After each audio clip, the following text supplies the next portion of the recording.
On September 15, 2010, Greg Fleniken was doing nothing unusual. I'll be gone in the morning.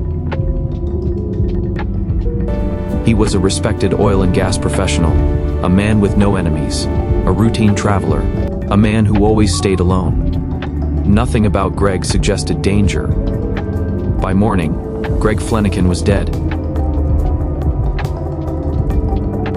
No signs of a struggle, no forced entry, no motive. There's no sign of violence. But inside his body,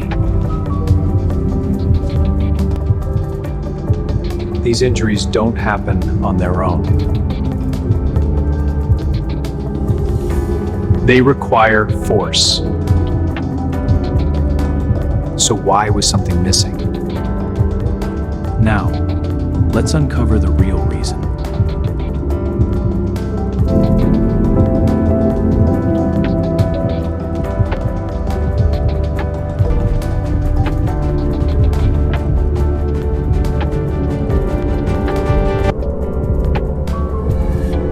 Greg was staying alone at the hotel. No one checked in with him. No visitors were registered. Greg Fleniken lived by routine. Every item had its place. Another night like this. Wednesday night passed like many others in room 348. Same old night. In this quiet room, routine ruled, and nothing seemed out of place. In room 348, silence was constant, broken only by small habits. Long day. Good work, though. Nothing about this night suggested it would be his last. By late evening, the hotel had settled into silence. Room 348 was just one of many quiet doors. The door was closed, the room secure. Minutes passed, nothing unusual.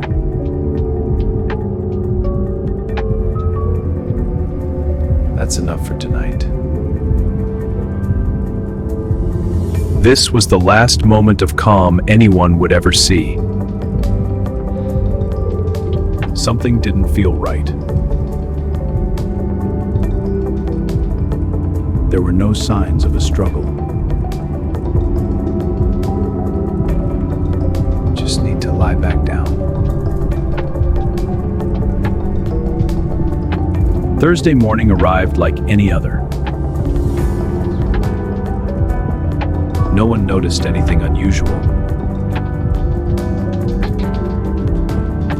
Inside, everything remained exactly as he left it. Time passed, but Greg didn't move. Something was terribly wrong. The room was sealed from the inside.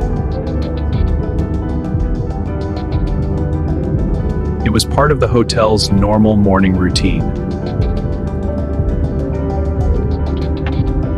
There was no sign asking to be left alone.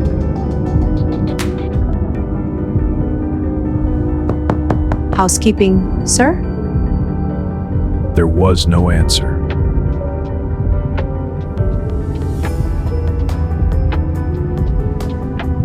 That's not normal. A supervisor was called to the room.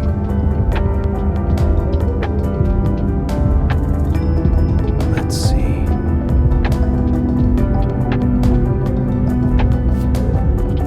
When the door opened, nothing appeared disturbed. Oh my God.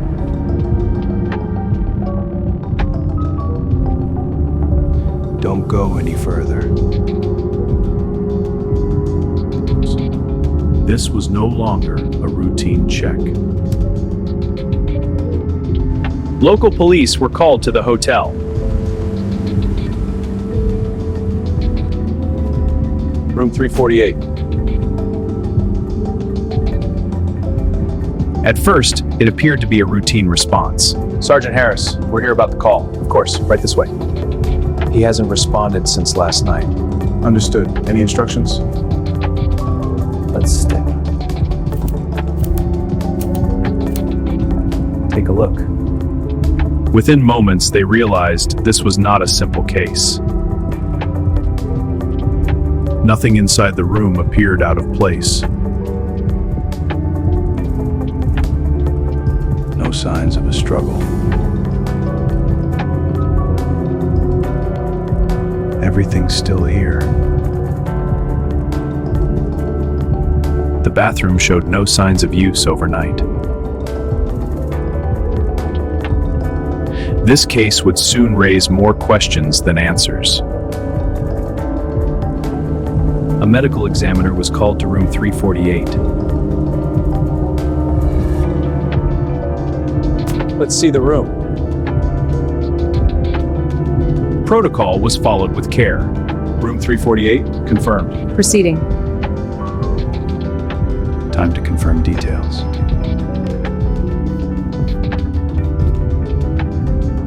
Every detail would be examined carefully.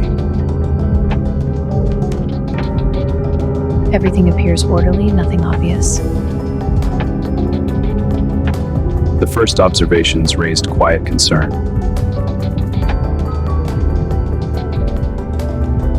This is unusual. There were no visible signs of injury.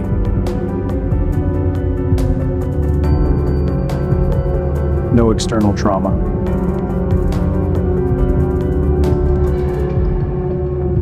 We'll need a full autopsy.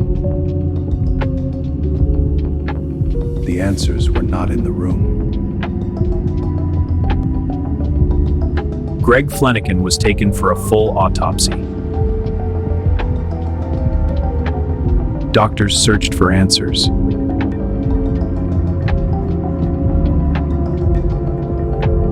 This doesn't add up. No visible injuries? None that I could see. Not externally.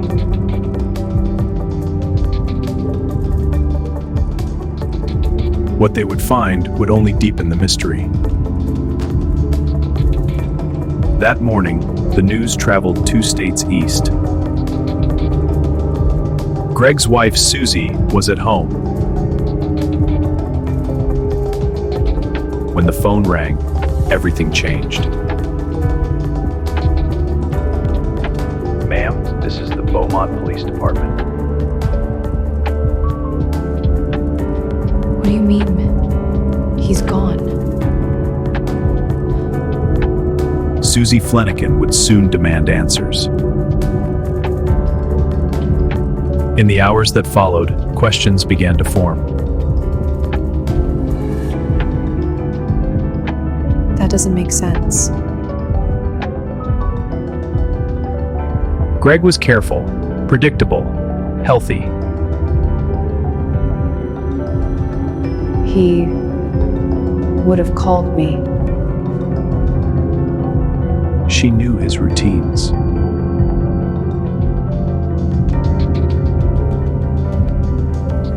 I need real answers.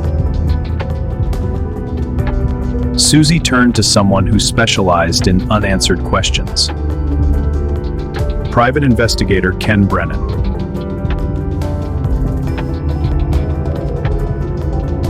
Tell me everything you know. They say it was natural, but nothing about this feels right. Brennan had seen cases like this before. If something was missed, we'll find it. Brennan began with the medical report.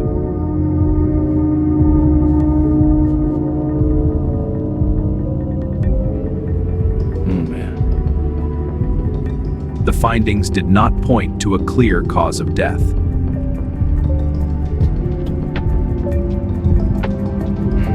This isn't typical. Some details stood out. There are things here that don't line up. These injuries weren't visible from the outside. Internally, something had gone very wrong.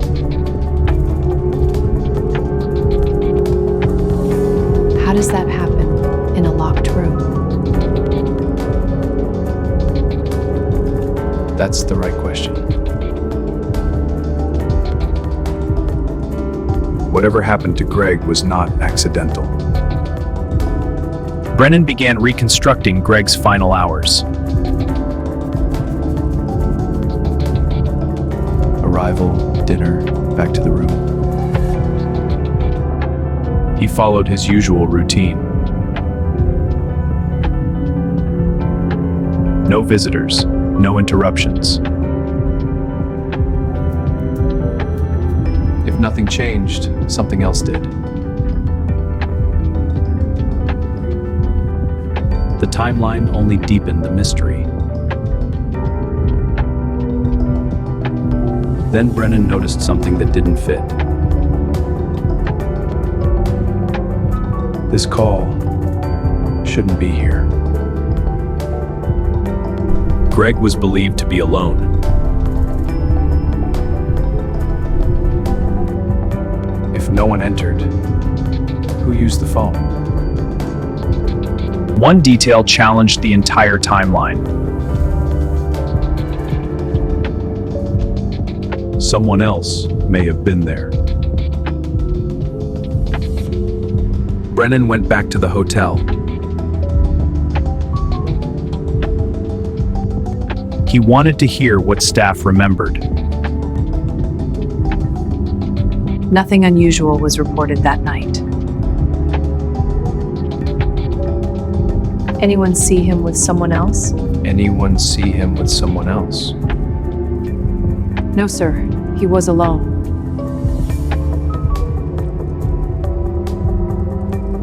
Every answer raised another question. One person hadn't been asked enough questions. You cleaned this room the next morning? Yes, sir. It was all taken care of. Yes, early. Anything out of place? The room was unusually tidy. Too tidy for a sudden death. Brennan went back to the evidence. Every detail mattered.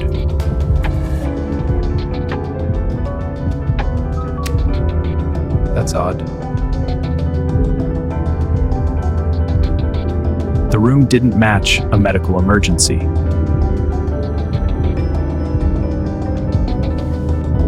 Something was moved.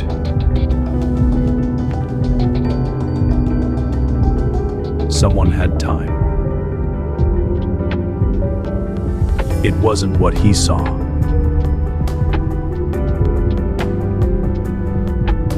It was what wasn't there.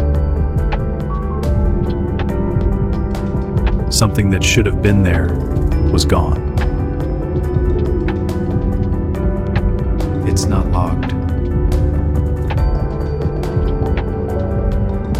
Greg was known to be drinking that night. The bottle never made it into evidence. The missing item wasn't random.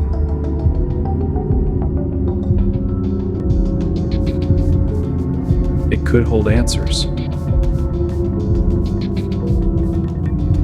It could place someone in the room. It could explain the injuries.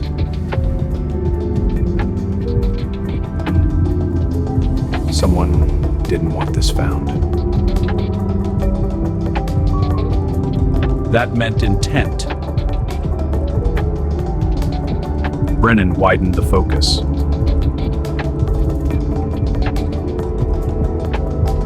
There were no signs of forced entry, which meant whoever came here left quietly. And that raised another question.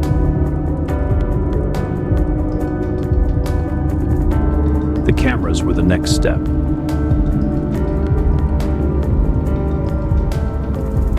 We only keep footage for a few days.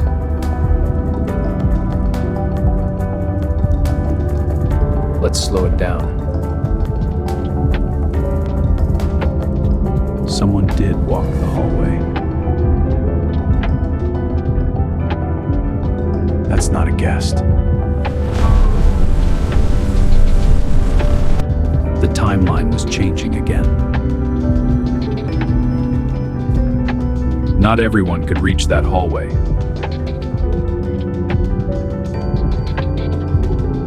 Access was limited. These cards were active that night. No forced entry was needed.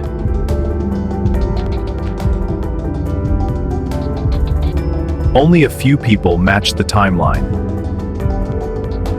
The suspect list was getting shorter.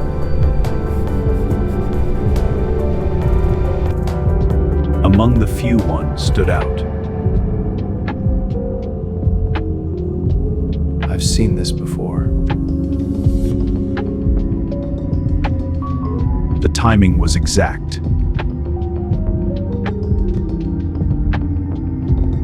This person belonged there.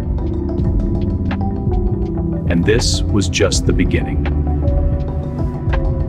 Brennan started with the facts.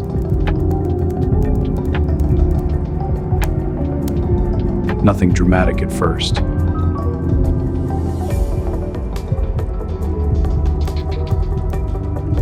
That gap matters.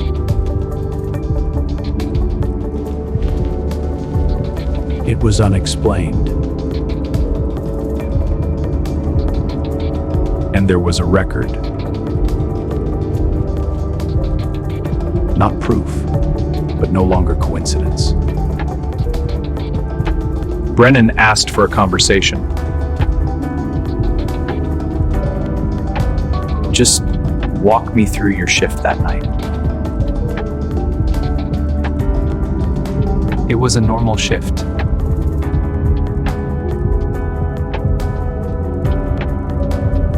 You didn't leave your area.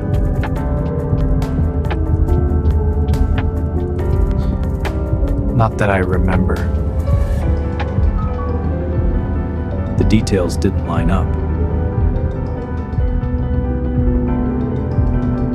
Small details began to conflict. They couldn't both be true.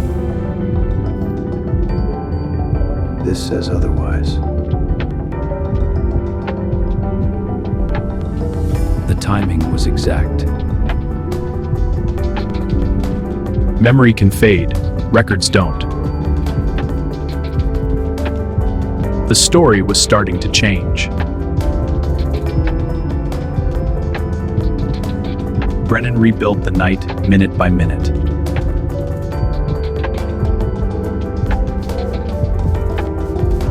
This is solid. 1 minute mattered. Then someone arrived.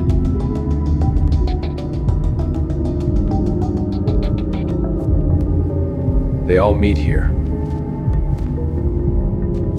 That was the moment everything changed.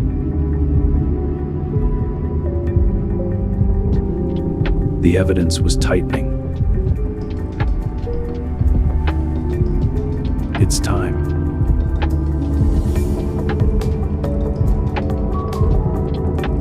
The pressure wasn't loud.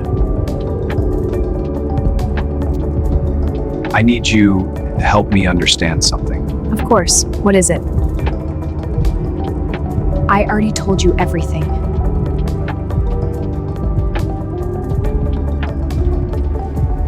But the records said otherwise. That's when the tone shifted. I might be wrong about the time. Brennan didn't interrupt.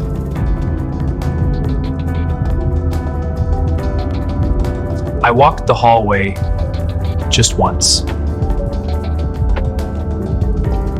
This is that moment.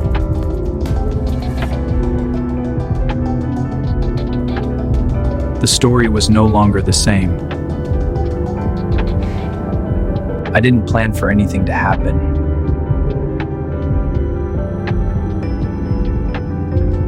He entered the room. We talked for a minute. It happened fast.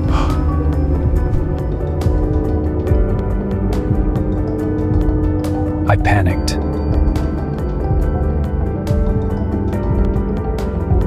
Greg Fleniken didn't die alone, and the truth, finally, had a voice.